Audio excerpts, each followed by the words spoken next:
Chilling tales for dark nights.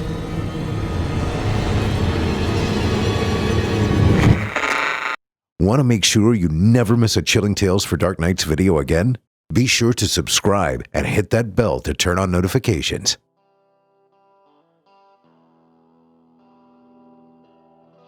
My father only hit me one time. Open palm across the jaw when I was 7. Once in my life. Been 40 years, but I can still feel it. The sound of the slap, the sting and the shock. I'm sitting now, right here where it happened. At the window, halfway up the stairs of my childhood home, remembering the look on his face as he struck me. For years, I thought that expression was anger. I was about as wrong as you can get. I'm alone in the house, sat here on the steps, drink in hand. Through the dirty old glass, I can see the night falling, creeping over the fields, bringing the stars and the cold. The quiet here reminds me of being a boy. My brother's not long gone.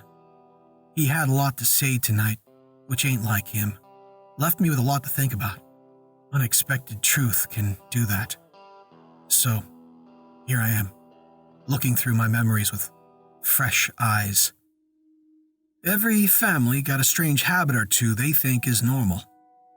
All thinking nothing of it until they grow up and realize it was out of the ordinary. For us, my sisters and brother and I, it was the rain. Whenever it came down, we all had to get inside and sit in the living room together. Every time, no exceptions. Mom and the 4 kids. My father locked all the doors, not a word spoken, then stood at the kitchen window staring out, always watching the same spot too. A fenced-off field to the north, maybe 500 yards from the house. Most of the time, few minutes would pass, he would sigh and say, "All right." Then we could all go back about our business as if nothing had happened. Sometimes, though, once or twice a year, if I'm remembering right, he would pull the shutter down, double-check all the doors were locked, and then come sit with us in silence till the rain went off. We all talked and played and whatever else, but he never said a word, just listened. I think I was 4, maybe 5 years old, when I realized not every family done this. We were all out in town when it got to raining, and everyone just continued on as if nothing happened. I remembered how confused I was, waiting at the doors to the nearest shop in a near panic. My mother, leaning down to whisper so no one would hear, said, "That's only for at home, honey, okay?" We lived on what had once been a farm, one of the biggest in the county. My grandparents on my father's side had owned it since they married. Never could find out who they bought it from. The land was, and still is, incredibly fertile. That's how my family made its money. 50 years of selling livestock and produce at a rate you wouldn't believe.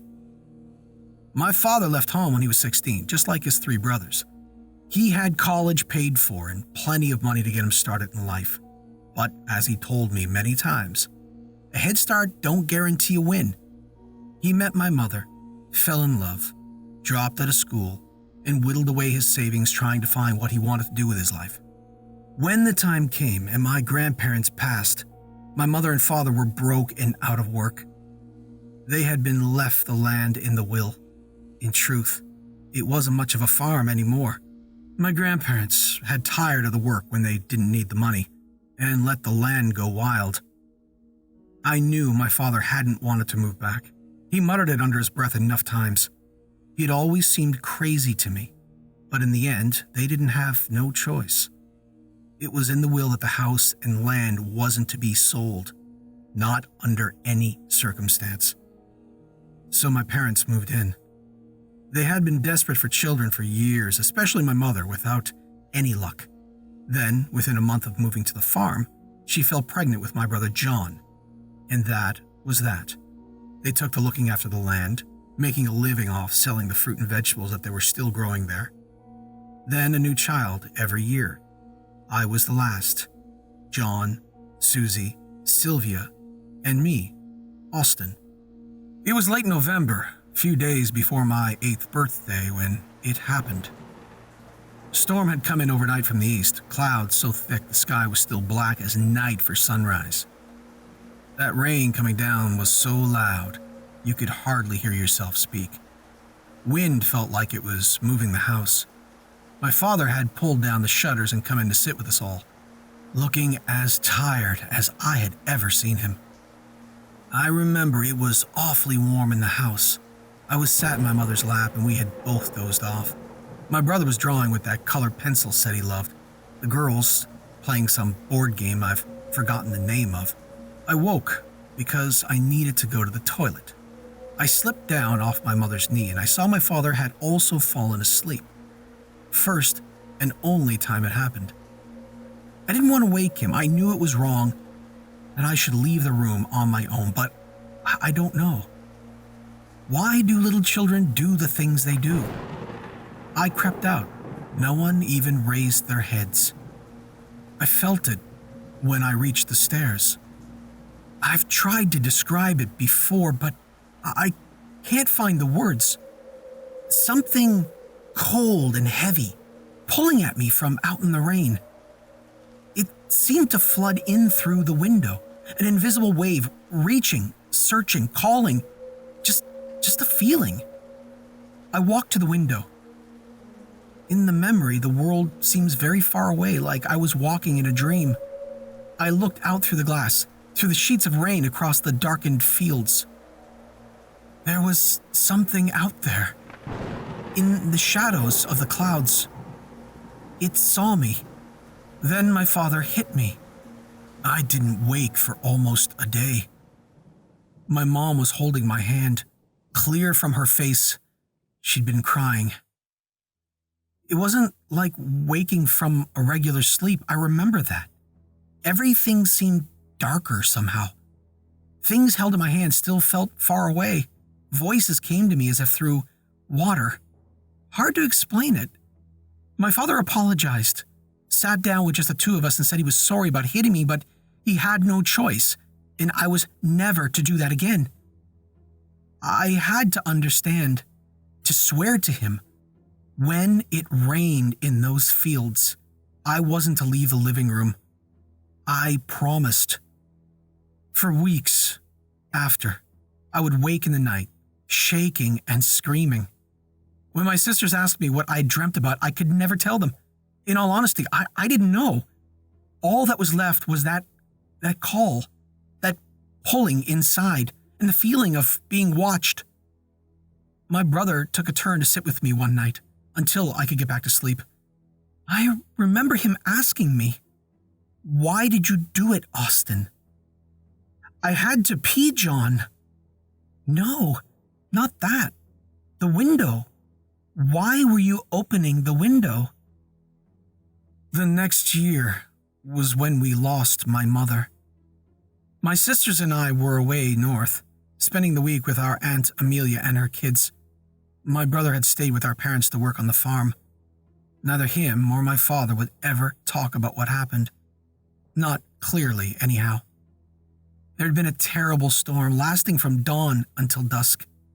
They'd been sitting together, waiting it out when the wind picked up worse than ever.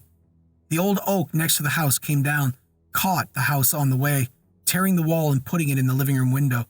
The rain washed in, across my mother, and she vanished. I sat in that room for hours when we got home, just staring. On the marks the water had left on the wooden floor, at the rotted trunk and the ruins of the tree. We never saw her again. Those few months after were the worst of my life. The aftermath of it all, the police forever at the house, questioning us all. My father drinking. Seemed like more and more every day. My sisters crying. My brother becoming quiet and distant. I didn't handle it well, of course. Not any of it. I had this memory of her sitting with me, stuck in a loop in my head. We would have conversations in my imagination. I would daydream into them over and over, then snap awake back to the reality around me and realize she was still gone. I started waking in the night crying again. But now, no one came to sit with me. They had their own nightmares. About 6 months had passed.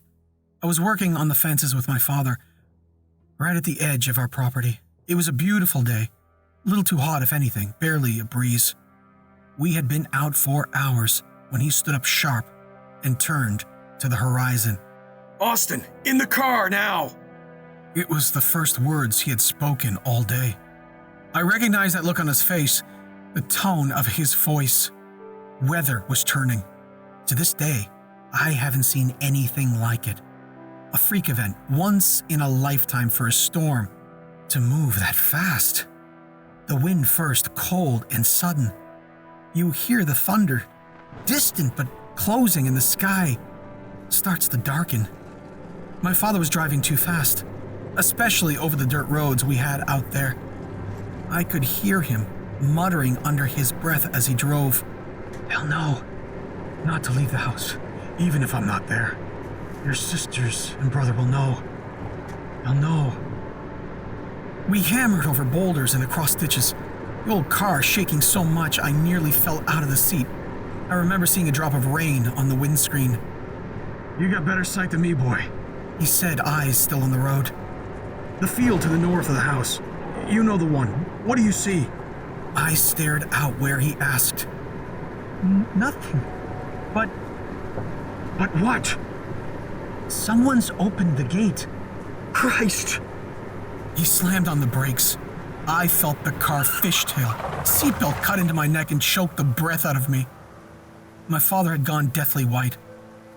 He pulled off his coat and threw it over my head, plunging me into darkness. "Get down. Don't move." He pressed it over me, pushing me down into the seat. There was a tremor in his voice I had never heard before. "Don't look, Austin. No matter what you hear, boy, don't look. And don't make a sound." His hand was so tight on the back of my neck, it hurt even through the jacket. I could hear the rain now, on the roof and the glass. The wind shook the car. Then I felt it. That weight, that cold pull from out in the storm. Something started to scrape slowly down the side of the car. Something sharp. That sound. My father shifted position, pulled something from the back seat, and I heard a snap I recognized. He had reached for his shotgun, then checked it was loaded. The sound drew closer, louder. At the back door now, the howl of the metal through the rain and wind coming towards us. It stopped right by my door. No sound but the rain and our breathing. Tap, tap, tap.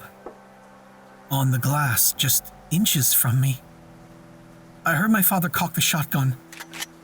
Tap, tap, tap. He took his hand from my back and shifted, I guess to get a better hold on the barrel. Tap, tap. A lighter scratching on the glass, something sliding down, then the rattle of the handle. I was soaked in an icy sweat, unable to move, barely able to breathe. And then it stopped. The rain faded out in a few seconds, even faster than it had come. I could hear my father crying. He died a few years later. John and Susie had gone off to college, just me and Sylvie left. He had been drinking heavier. Hell of a lot heavier.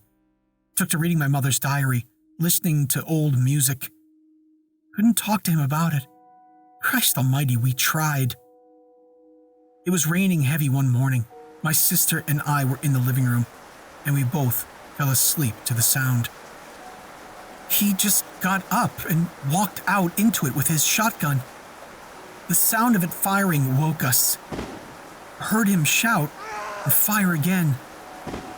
I'll never forget my sister's face.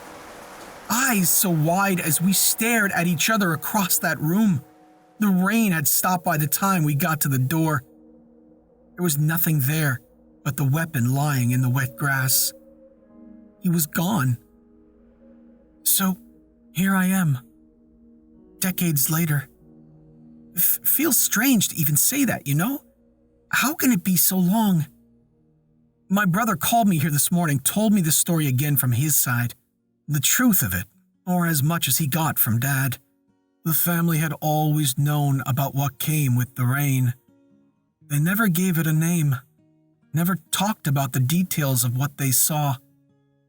Came with the land like a deal you signed up to by living here. Who knows when it began? What it really was. Sometimes it came, sometimes it didn't. If the rain didn't touch you, it was no problem. It used to be worth it for how fertile the land was, but not something you could live with forever. When kids got old enough, they were told the truth, made to swear to never sell the land, and to stick to the deal. Through tears, he told me about seeing our mother taken.